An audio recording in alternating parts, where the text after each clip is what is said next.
basic head bob. Pretty picture. Ready, go.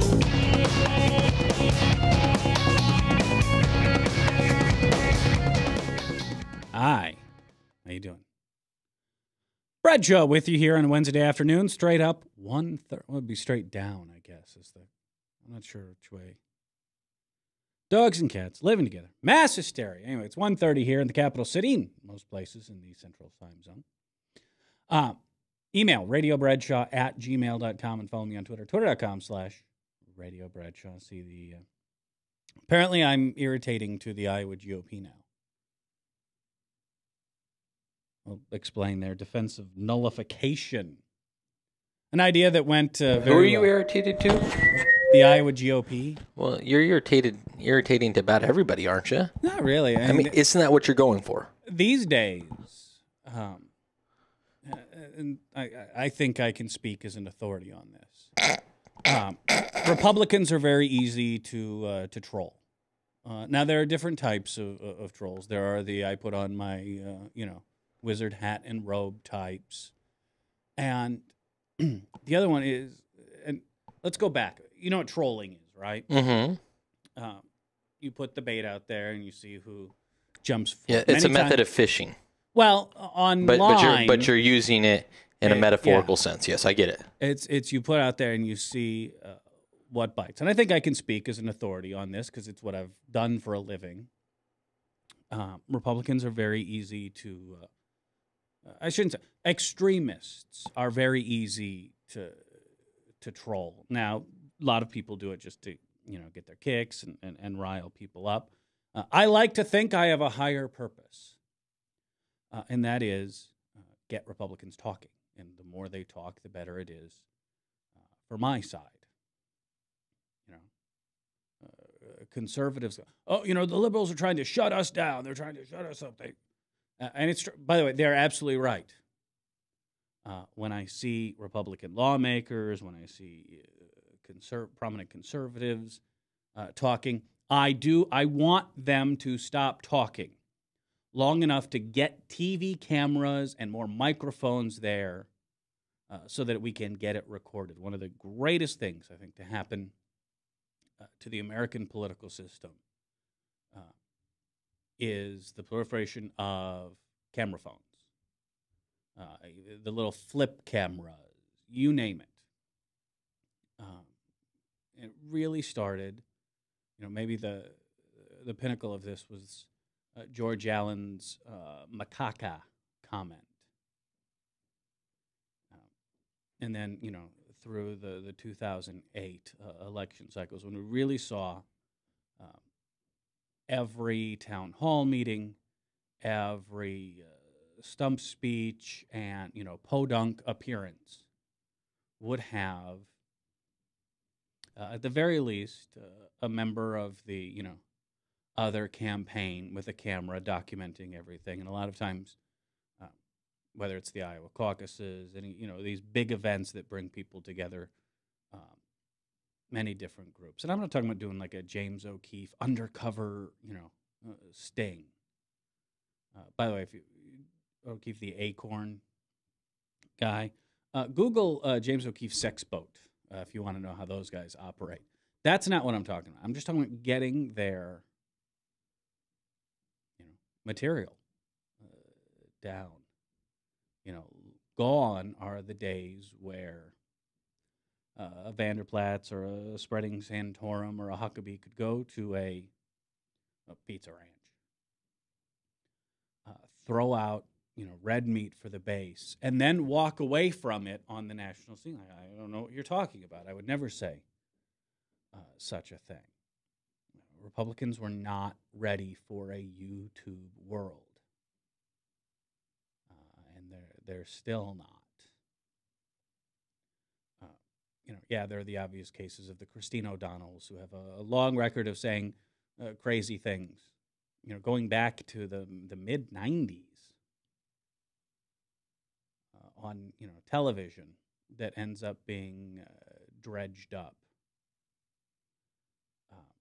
This, by the way, is when I would get a real laugh out of the Didiots and the like. Rush, why don't you run for president? Please do. you imagine how popular he would be with the Republican base? That guy could oxycodone his way through the Republican primaries. That would be so awesome. But they leave this paper trail, this tape trail, and it sticks. And it's a lot harder to, turn back to the mainstream, or as the Romney campaign called it, etch a sketch away. This is why Reince Priebus, head of the RNC, is saying many fewer debates next primary cycle as we're putting together our president. They understand, I think, that talking hurts them. The Republican agenda is not popular. They don't have really any good wedge issues left. Lindsey Graham was onto something. We're running out of angry white males. Their wedge issues aren't enough. This isn't 2004 where you can put gay marriage amendments all over the country in hopes of driving your people to the polls who might otherwise be inclined to stay away from George W. Bush. Always recommended, by the way. So yeah, the more you can get Republicans to talk, generally the better it is. They are slowly learning this. But I think it's, our job. Reality-based Americans, sane people, to make sure that, when Steve King talks, there is a big, House Republican under his title, because that's only good for our side. The more that these guys, the Michelle Bachmans, the Louis Gohmerts, the Peter King, speak for the Republicans, the better off we will all be. Run. That's your agenda. That's what's in your platform. That's what your candidates run on. And why did Todd Aiken lose? At the end of the day, because he told people what he truly believed. Same thing with Richard Murdoch. Again, these are the kind of guys that can skate through a Republican primary and are absolutely toxic in a general election. Let them spout off about Second Amendment remedies. Yeah, I mean, it's a little different when they're in the House of Representatives, but with gerrymandering and the like, and if you saw what they did Monday in Virginia, we'll explain that one in a bit. It really is a great thing. So, yes, tell the Republicans, friend, yes, liberals do want you to stop talking until there's a camera present, and then make sure to state your name and party preference when speaking. And then talk as long as you want, as much as you want. We'll get more batteries. All right, 244-0077. Email radiobradshaw@gmail.com.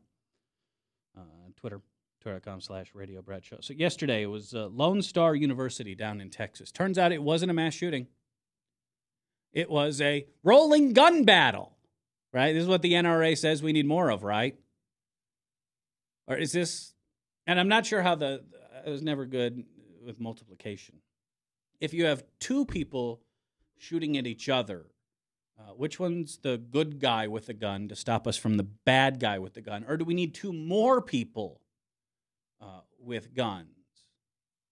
Like, how does this work? It's some sort of like mitosis. Well, they tell us the only solution to a bad guy with a gun is a good guy with a gun. So what if you have two people who are like in the morally gray area, right? Maybe someone said fighting words, or I don't know, tried to steal his Lone Star beer at Lone Star College. Not really sure how this works. But it's good to know that the reaction to the rolling gun battle and firefight at Lone Star University down in Texas, they are looking into legislation to allow more people to carry guns on campus. Because as the OK Corral teaches us, eventually you run out of people with guns and the problem solves itself.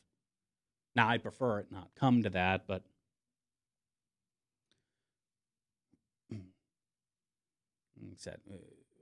we need to have a very long and detailed conversation about guns in this country. And unfortunately, we only have one party that is capable of handling this at the moment. No, the libertarian part. Again, the libertarianism makes absolute sense. Makes absolute perfect sense. If you ignore all of human history up until this point, if you completely wipe that off the slate, it makes absolute perfect sense. Sounds great. Makes a very appealing case. Even if I have no interest in drinking raw milk, pasteurization now, pasteurization forever. All right. So today was the day Republican wingnuts have been waiting for. Hillary Clinton testifying in the greatest scandal of all time. My apologies to Teapot Dome. About the attacks on the Benghazi consulate. And again, I don't know. I speak limited. I speak better Spanish, un poco, than I do wingnut. But the gist I'm getting is that Republicans are not, the right wing nut jobs and the conspiracy theorists, or as I like to call them, the Republican base, not very happy, very underwhelmed with today. Like, this was supposed to be their like Valhalla. This was supposed to be their Sto-vo-kor, if you will, and instead they are experiencing Beige.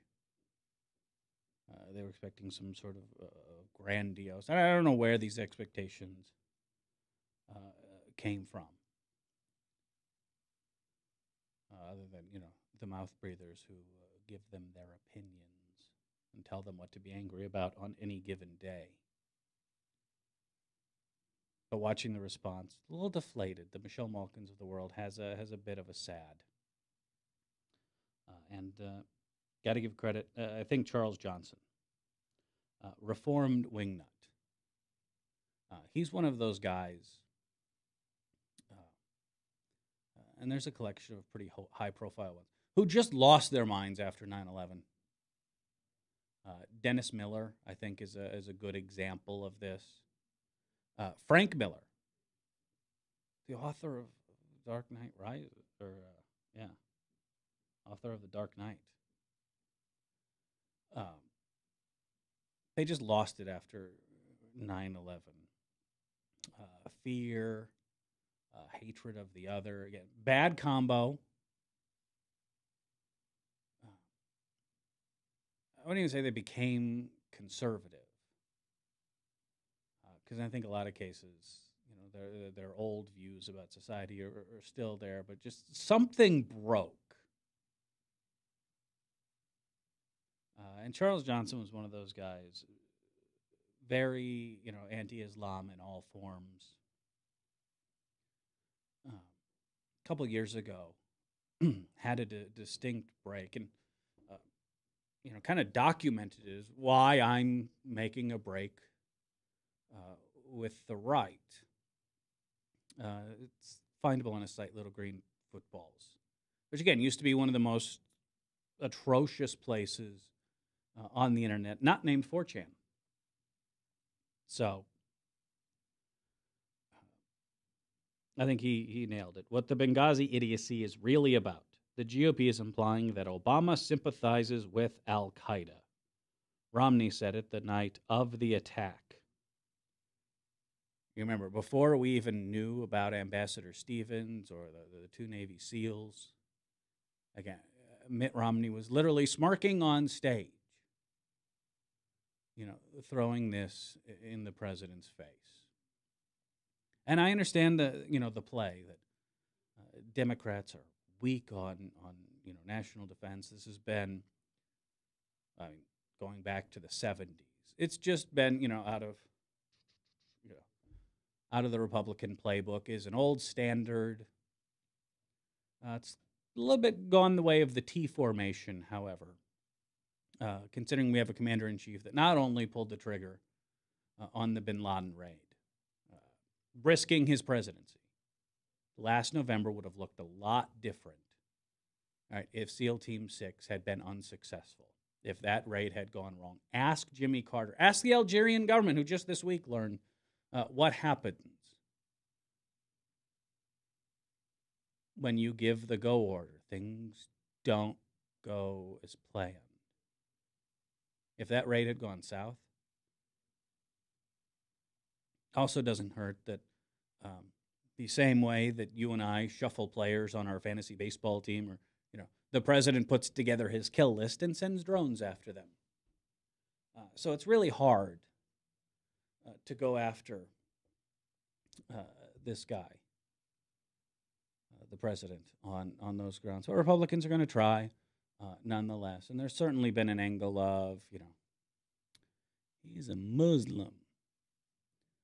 I hope by now we've all seen the clip of the, and I've literally had people accuse me of, like, trying to, you're trying to paint Republicans in a bad light. You're spreading propaganda. It is a Frank Luntz, all right, Republican mastermind message man, focus group on the Sean Hannity show on Fox News. So it's like Republican cubed.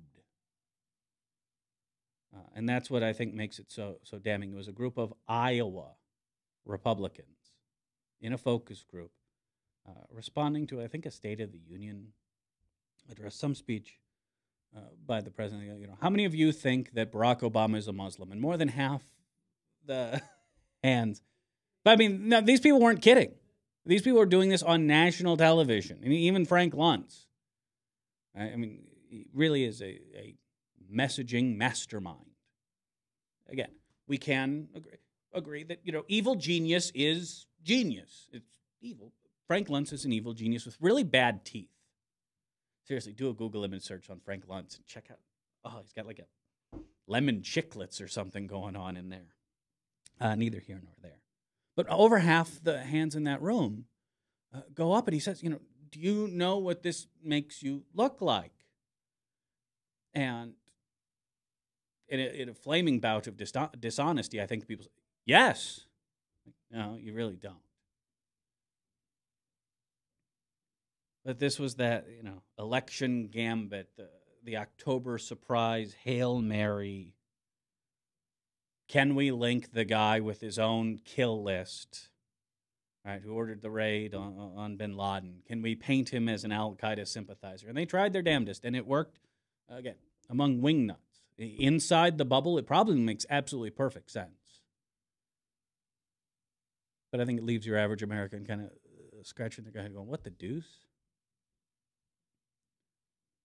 So, turns out Hillary is, I don't know, God, it's almost like she's been in the public eye for 20 years or something, and longer. And maybe knows how this game's played. So as Republicans, kind of go through their absurdist theater, I was just kind of waiting for people in the back. I can't really snap my fingers. Republicans aren't getting the pound of flesh they desire, and they has a bit of a sad, and their fifis are a little hurt today. The reason I know this, go to any right-wing blog and any right-wing site, click the story about Secretary Clinton, and all the right-wing sites have it, and then go read the comments. Since the U.S. House of Representatives and the Republicans in the Senate aren't capable of getting their pound of flesh, they're going to try their darndest. The 101st Chairborne has been called to action today, and the keyboard commandos are trying their hardest. I think next, it's about yelling at windmills. I'm not really sure what's next on the C-SPAN calendar. I haven't been watching that much. Right? It is kind of fun to watch the impotent flailing. The impotent flailing is the key, because it's not just for me about the Benghazi hearings. Look over to the House of Representatives, and what did we see today? Republican capitulation on the debt ceiling hostage. this is something I've been, yelling to the heavens about in the hopes that Vishnu hears my cries, or the great Kailas. For Obama to understand exactly how full of hot air these folks are and how politically impotent and toothless are. And even you have a Republican Party that controls the House of Representatives by their own admission through gerrymandering. Again, which gives them strength in numbers, but weakness everywhere else. They cannot offend that base. And they're slowly coming to the realization they can't govern without offending them. So instead of, trying to lead some bold agenda or even just, playing the part of the loyal opposition, which, by the way, there's absolutely nothing wrong with, they're stuck time and time again having to thread these needles with no margin of error. And no matter what move they make, there is really horrible cost. Whether through its threat of primary, and I know, God, in this January of 2013, it is. I understand, both sick and wrong to look forward to the 2014 midterms. But if you're an elected official who's spending already, you've been in office now, if you're new, 20 days, half your time has already been spent fundraising for that 2014. So it is always on your mind. But today in the House of Representatives, and I did enjoy the fact that Nancy Pelosi was trying to whip up no votes so that Republicans had to own this thing. We saw what the sound and the fury actually amounted to legislatively, and that's, by the way, nothing. Republicans consoled themselves and consoled their base by saying, yes, you know what, we didn't go over the fiscal cliff. We kicked the can down the street. But don't worry, we're going to get them on the debt ceiling, because we have spent the last 3 years misinforming you of what the debt ceiling actually does. Where's public policy polling when we need them? Because I would like to know how many Republicans actually believe that raising the debt ceiling spends money, allocates a single dime. All it simply does is allow us to pay the bills that Congress has already wrapped up. And don't get me wrong, it's a nice little, I guess, scam. Again, pass the bills. If you're Steve King, then you show up. Even though, you can argue against the stimulus all day. When Highway 20 is getting rebuilt and there's a ribbon cutting and there's cameras around, you're there to take credit for it. Then you go back to Washington and cry about spending and stimulus and how it's such a horrible thing. And it's funny how all these deeply held beliefs tend to disappear when money's involved. They're all deeply held beliefs until money is involved. But Republicans' answer to punting on the fiscal cliff and giving in was, we'll get them on the debt ceiling. And what do we see today? The debt ceiling kicked further down the curve. In this case, a 3-month extension.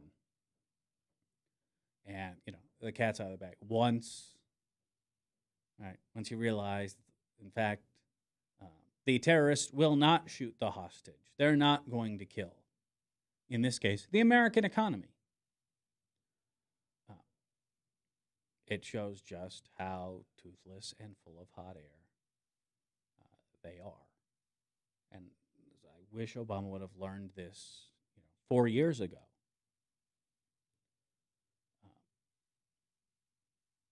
He spent way too much of his first term bargaining with himself, conceding where he didn't need to be, leading to maybe the pinnacle of Republican pigheadedness, the last debt ceiling fight. Oh, the wistful summer of 2011, when Barack B-Rock, the Islamic Shock, Hussein Super Allah Obama, peace be upon him, came to Speaker John Boehner, gives hope for Oompa Loompas everywhere, and says, here is a grand bargain I will present to you. I, the most liberal, socialist, communist, Nazi president in the history of black America, will offer you $4 trillion in cuts. It is I who will take responsibility for cuts to Medicare, Social Security, Medicaid, even TRICARE. That's the military social, socialist healthcare system. I will offer these to you on a silver platter. John Boehner couldn't say yes. The own wingnuts in his party had spent so much time riling themselves up. John Boehner couldn't get enough yes votes to get it passed, even with Democratic support, even with the Blue Dogs and the Boswells of the world coming forward. So it died on the vine. Again, imagine what last November's election would have looked like with Republicans, legitimately running to the left of Obama when it comes to entitlements, when it comes to Social Security, when it comes to Medicare, when it comes to Medicaid, when it comes to TRICARE, support our troops.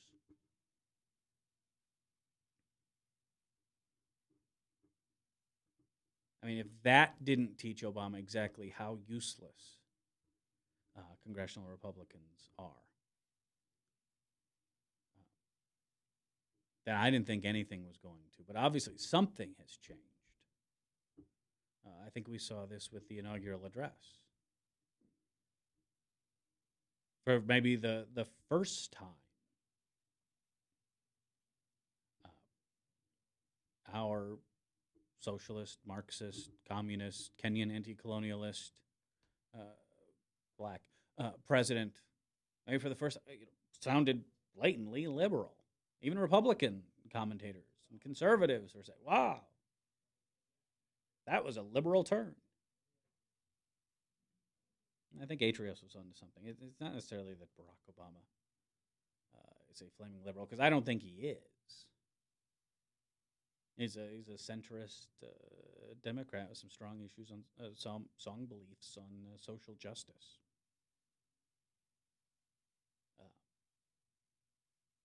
But I think he is, and by the way, this goes for absolutely anyone who, again, reaches the level where, not just possessing the presidency, but even being within striking position, requires a certain amount of, I don't know what the right, dickishness. And that's something that has been, Buffalo Bill, tucked away most of the last 4 years as the Obama team. And again, I don't know if this was a deeply held belief or just political pragmatism, thought that, concession, reach across the aisle, reach across the aisle, reach across the aisle, reach across the aisle. We can partially, take down or open some cracks, in this wall of opposition presented by the party of no. And he's finally, I think, realized the futility of that. Hopefully, we'll get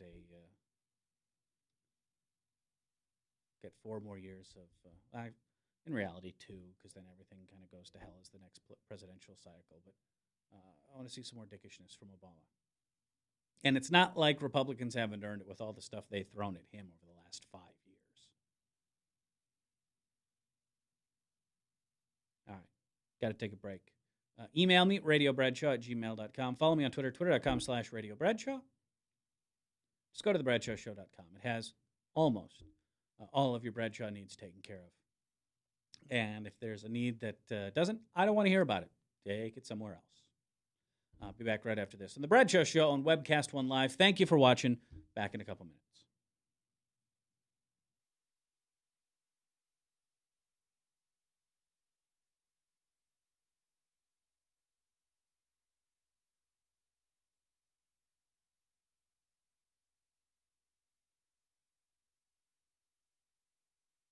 I'm Brian Leach, owner and general manager of Service Legends.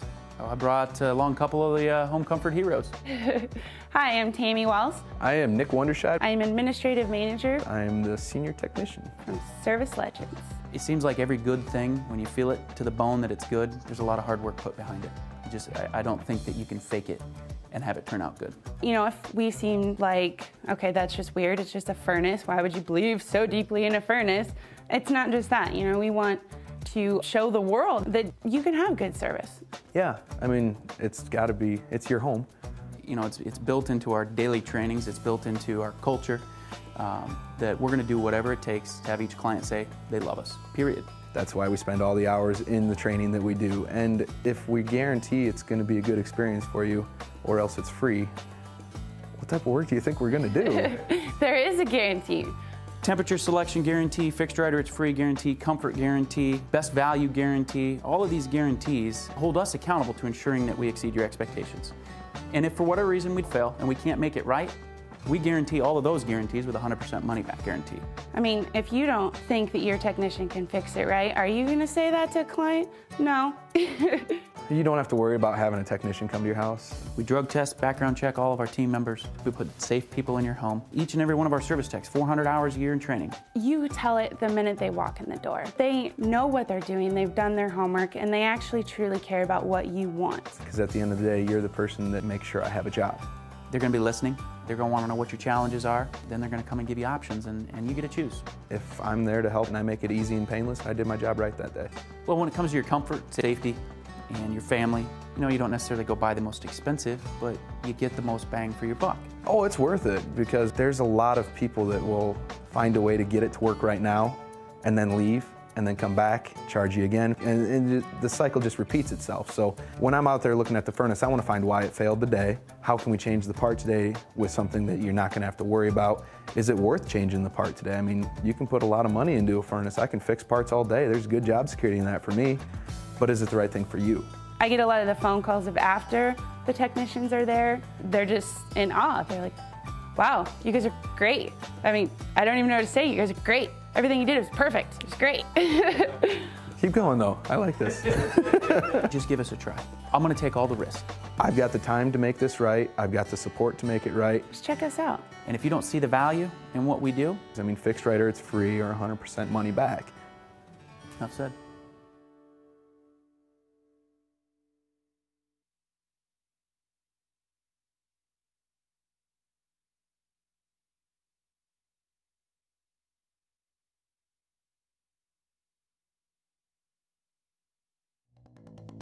Rock concert movement number 1. The basic head bob. Ready, go. Hello, party people in the place. 2:03 on a Wednesday afternoon. It's not quite as awful out, but getting there. I've been completely ruined by like these 50-degree days. I haven't quite adapted. You know how like you'll go out like on a 65-degree, like, you have those weird cold snaps in summer, right? Usually early summer. It's like, oh my God, it's freezing. I can't believe it.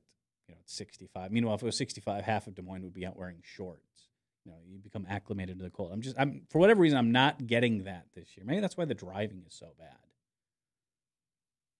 Maybe there's a mental aspect to it as well as physiological. Gino drops me an email, radiobradshaw@gmail.com. What's the early line on Franken versus Bachman? Null. I don't think there's any way that the National Republican Party would support Michelle Bachmann. I mean, unless it's just a complete dearth of candidates, they would probably rather go with an unknown that they can build and brand. Especially since Michelle Bachmann didn't even win her own district by a lot this last time out. She is a small case of Romneyitis. And the more people got to know her, the less they liked her. Again, she's one of those. The biggest tool you'll have against her is her speaking. So I don't think she's going to run for statewide office. I think she's in the Steve King, where as long as she's smart. These are all relative terms. I just want to point that out. Barring, radical redistricting, she could hold on to that seat, probably in perpetuity. And if she's smart, she would understand that statewide office would be even in, just as big a folly as national. And from the sounds of it, it looks like Al Franken's pretty safe. Again, he was one of those Democrats that came in a wave in 2014. And of course, Republicans are going to make an effort to unseat him. And as disappointing as it's been, I think, to liberals that Franken really has kept a low profile, is at least this first term. I think that was a very intentional plan. I remember when he was elected. It was one of the first things I tried to do. I want Al Franken on my show. I also wanted Mark Hamill, but that never panned out. But I did get Richard Dawkins. Franken wouldn't do it. He would only talk to, and this was part of his strategery. He was only dealing with Minnesota issues because that was one of the attacks against him in the campaign. Is that he's not a serious guy. He's a celebrity. He's a jokester. And he's really gone against that wind as a U.S. Senator. And I think that'll both, yes, it is probably a smart strategy, even if it is annoying for those of us, again, who get no shortage of phone calls for his political action committee asking for money, but he won't do interviews. I think Franken is a safe reelect. I think it is a smart strategy to run as a Minnesotan, for Minnesotan, and govern as a Minnesotan. Now, maybe after a re-election, that loosens up somewhat, but he went into this looking long-term, and I think it's going to pay off. So Minnesota is a blue state, and I think it would take really above-average Republican candidate to knock him off, and I don't think they have anyone. I admit I'm not an expert when it comes to Minnesota politics. I think I speak too fast. Something with the cold there. But I'm guessing the 2014 Republican prospects in Minnesota look about as good as the Twins prospects this year. Sorry, guys. So not all that worried about that. Not to say that 2014 isn't a really bad-looking map for Democrats. This is the byproduct of the 2008 blowout.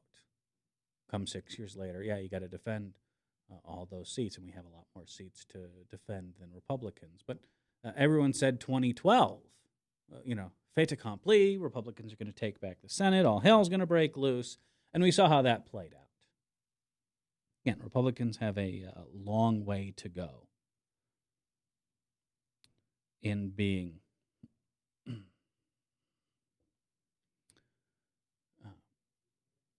a viable national party and a viable alternative. I'm really interested to see what the 2014 gubernatorial election looks like here.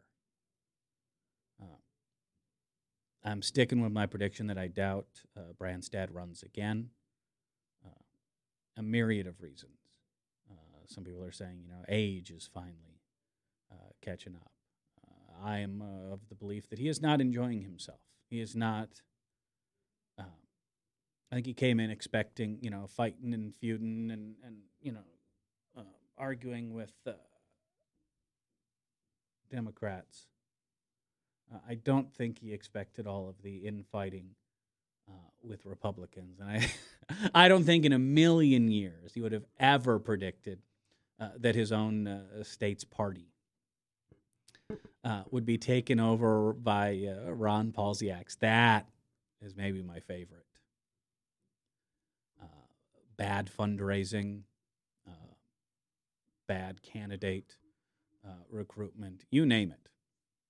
I can't wait to watch this group of Romulans inflict themselves on the Iowa GOP.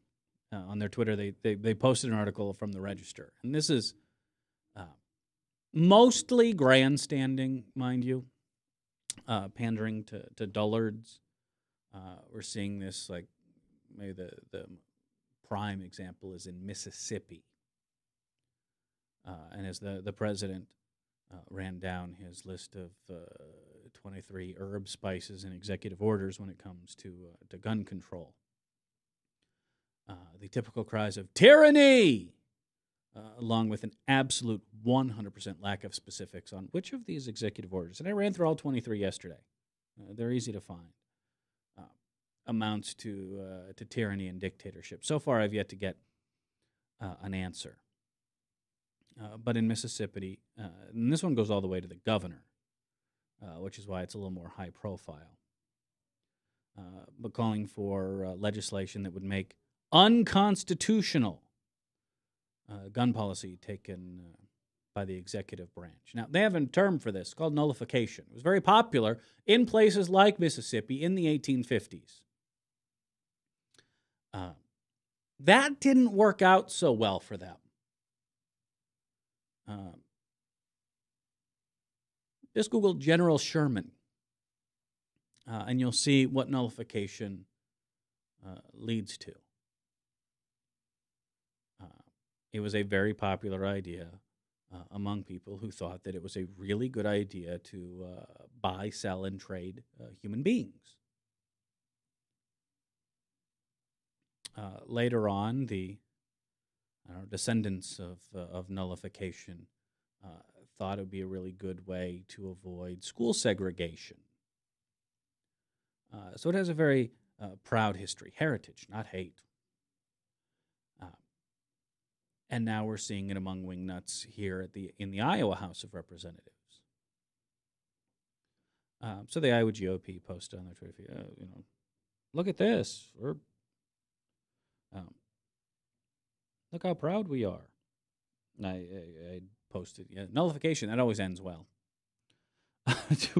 And now they're defending it. By the way, this is the Iowa GOP. This is the state party. No wonder they're in a mess. When they're not concerned with raw milk and will Ron Paul delegates be seated in Miami? What does that have to do with Iowa Republicans?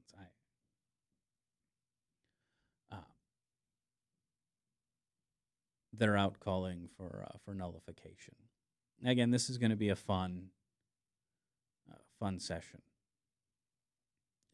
This may be Branstad's last shot to get his commercial property tax cuts, i.e. Walmart needs a tax cut, and if I have to kill the earned income tax credit for Iowans to do it, well, darn it, that's my prerogative, and I'll do what I want to do. This may be his last shot to push that through, and so far not looking grand. And I gotta give credit. We are certainly in an era where Democratic backbone is a rare species. Mike Grunstall and the Senate Democrats have been a very effective firewall at keeping us from turning into a Wisconsin or Ohio or a Michigan. Because if Republicans were to take back the state Senate, you could, in the time it takes you to blink, we would see, all those just over the top, draconian, everything from, again, assaults on collective bargaining.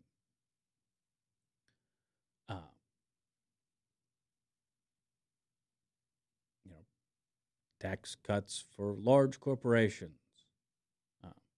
Never have quite got a good answer, when a company like Wells Fargo receives, tens and hundreds of millions of dollars in tax credits. Does that make them a maker or a taker in the eyes of Republicans?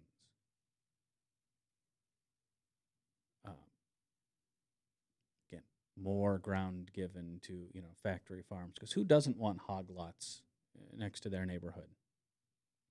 That sort of thing. The only firewall we have is Senate Democrats, and they have done an outstanding job in protecting this state from going full right-wing wacko, going full Alec.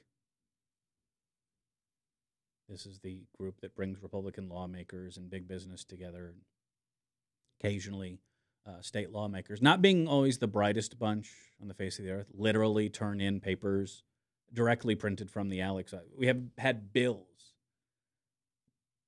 presented that still have like the ALEC masthead on them. They didn't even do a delete in Microsoft Word or whatever. Actually, it's Republican. Microsoft Works. And Republicans are getting a little desperate because their plans aren't working necessarily as well as they wanted. And I think the effect of money hasn't come through. Ask anyone who donated to Karl Rove's Crossroads GPS. Exactly what kind of return on investment did you get?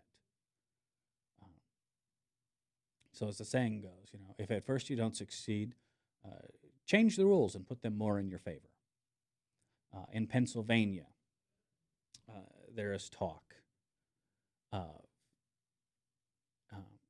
gaming the Electoral College. And this is something that came up last year and was quickly scuttled. Now it might be a little bit stronger. And Pennsylvania is one of those. It is a blue state. It is a consistently blue state. The presence of Pittsburgh and Philadelphia, two very large urban centers, that outweighs the rest of the state. It's basically, Pittsburgh, Philadelphia, Arkansas. That is the makeup of Pennsylvania. So what Republicans in the state want to do is, instead of the Electoral College being a winner-takes-all, move it to either, a proportional, i.e. you get 51% of the vote, you get,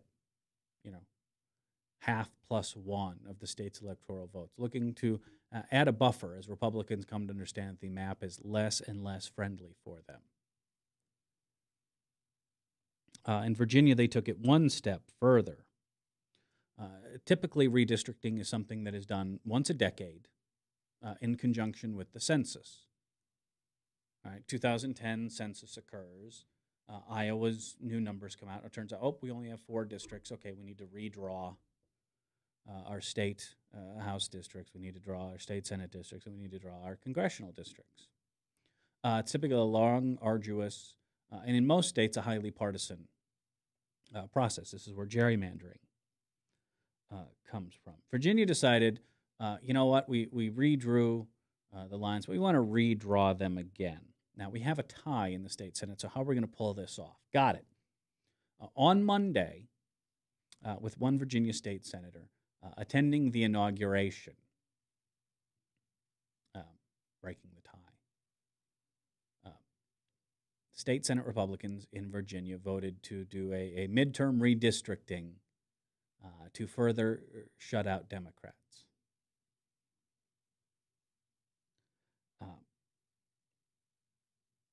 Senate Republican leader Tommy Normant basically blamed Democrats for it. That I would remind those who have been so critical of what happened yesterday, redistricting is always a combination of politics and policy. And what was dealt with yesterday when the original redistricting plan came through, they're comprised of how collaborative it was and how inclusive. And basically, they waited for an opening with a state senator, confirmed out of town at a different location and wasn't coming back anytime soon to push this plan through. On the one hand, this is really big picture, and you have to just imagine with me. It is a sign. Parties that are in political, strong points. All right, don't pull stunts like this.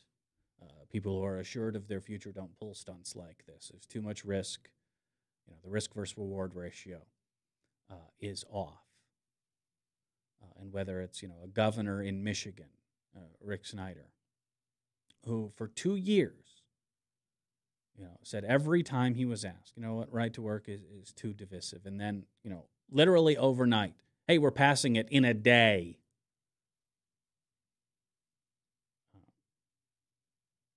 These are the, not death throes,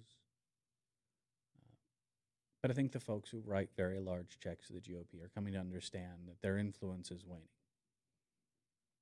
And we got to get while the getting's good. We got to loot what we can before we got to go. And they're trying to get as much done as possible by any means necessary.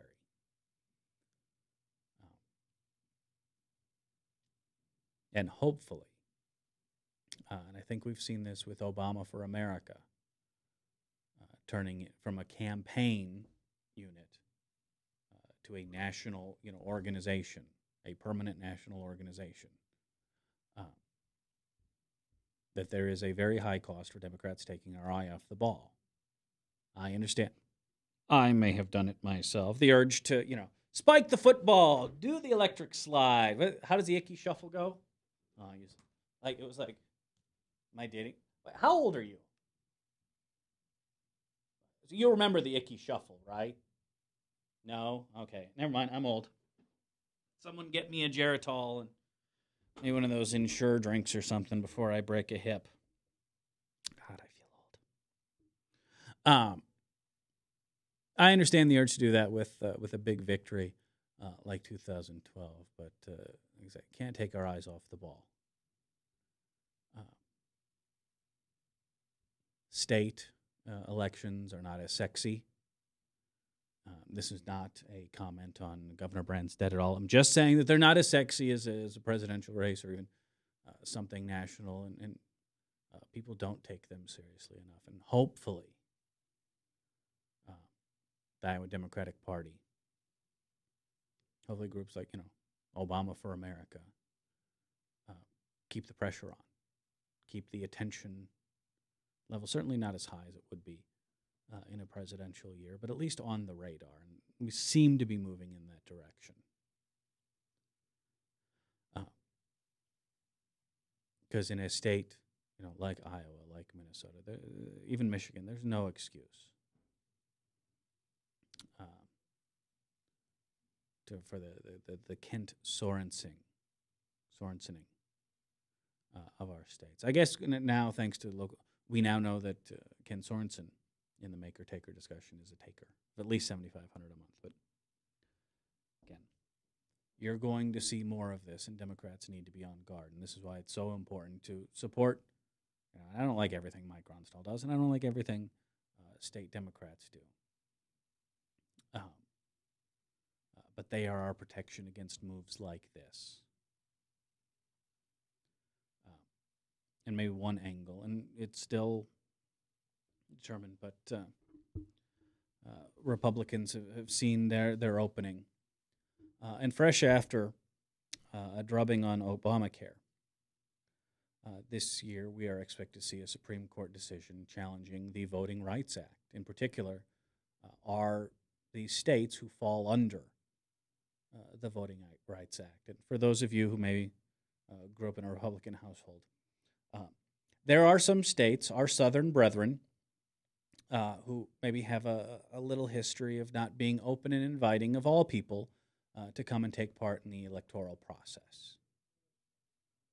And so what the Voting Rights Act does is sets up these states like Texas and Virginia with a history of Jim Crow laws. And any change in the electoral laws or district has to be signed off on by the Justice Department. Considering one of the top priorities of the Republican Party of 2012 and 2013 is limiting the number of people who can vote and making it as hard as possible to vote.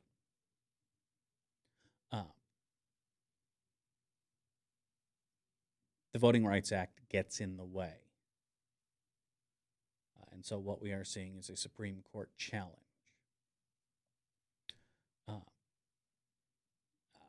I wouldn't dare, you can flip a coin to see how that one's going to turn out. will Justice Roberts at the end of the day want to be known as the guy who struck that down and responsible for what Republicans will do in the wake of that? I think there is something to the theory that he is historically minded, which is why we saw him vote the way he did on Obamacare. If the Voting Rights Act is upheld, and this is going to be a long slog, and we'll take the Al Frankens and the Tom Harkins to pull it off, it may be time to expand it and take redistricting out of the partisan hands. And if it is upheld, maybe we should do a national push that all redistricting should be done the way Iowa does it. We really should be a model for the nation. It is not a cloak and dagger, intrigue situation. Ours is nonpartisan. It is very straightforward. We don't have, a Rorschach test for a congressional map. The guidelines are relatively clear, and we remove any incentive to, finagle with that. Probably something we should look at nationwide. And if the Voting Rights Act is upheld by the Supreme Court, that should be, in addition to making sure, and the president laid this out, again, not just during the campaign, and not just during, his acceptance, and not just during the inauguration speech. This has been an ongoing problem with, there are states where 100,000 people left lines because they were too long. While most of you were asleep election night, there were still people in line in Miami, Florida. The last votes there didn't get cast until 2 a.m.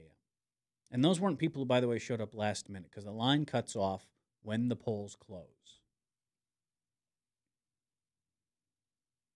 If you're in line at the time the polls close, you get to vote. And some of those people, it took until 9.